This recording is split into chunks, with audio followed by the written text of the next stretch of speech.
Coming up on 5 Minute News. Russia suspends gas supplies to Bulgaria and Poland. Delta first to pay flight attendants during boarding. And 3 in 4 children have had coronavirus infections. It's Wednesday, April 27.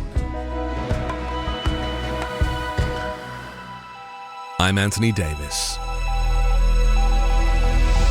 Russia is suspending natural gas deliveries to Poland and Bulgaria after they refuse to pay for their supplies in Russian rubles.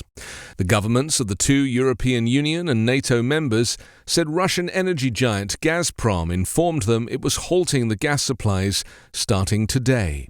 The suspensions will be the first time since Russian President Vladimir Putin said last month that unfriendly foreign buyers would have to pay the state-owned Gazprom in rubles instead of dollars and euros.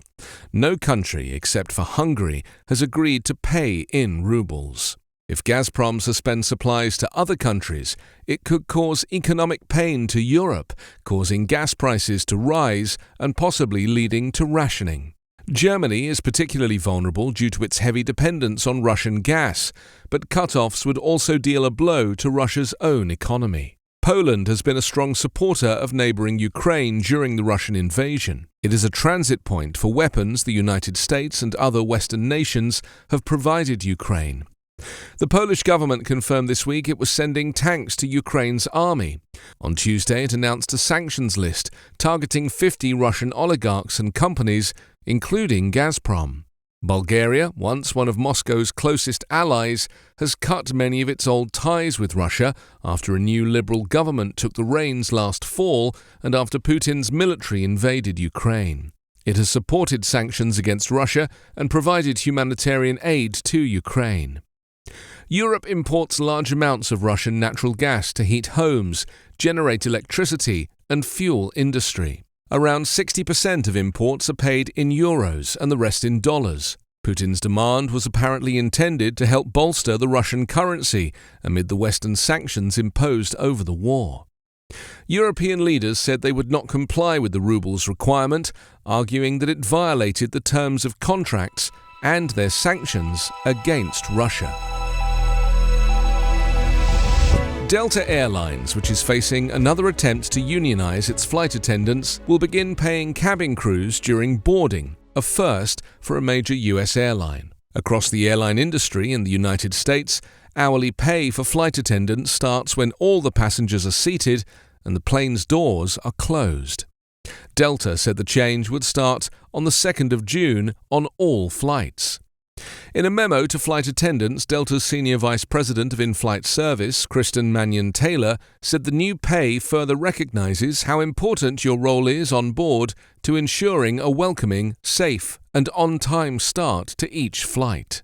The rate of pay during boarding will be 50% of regular wages. The change comes as Delta plans to increase the boarding time for single-aisle or narrow-body planes from 35 to 40 minutes, which the airline expects will increase the percentage of flights that depart on time. Mannion-Taylor said that after a test last fall and getting comments from flight attendants, she promised not to impose the new boarding times without providing additional pay for the cabin crews. Delta said the new boarding pay would be on top of 4% raises for flight attendants that it announced in March and which will take effect later this week. Atlanta-based Delta has successfully campaigned to defeat several attempts to organize its 20,000 flight attendants. The Association of Flight Attendants, which has been gearing up its latest organizing effort at Delta for more than 2 years but has not yet amassed enough support to force a vote, took credit for the boarding pay. The union represents flight attendants at United, Alaska, Spirit, and about a dozen smaller airlines. Delta said none of those airlines pay their cabin crews for boarding time.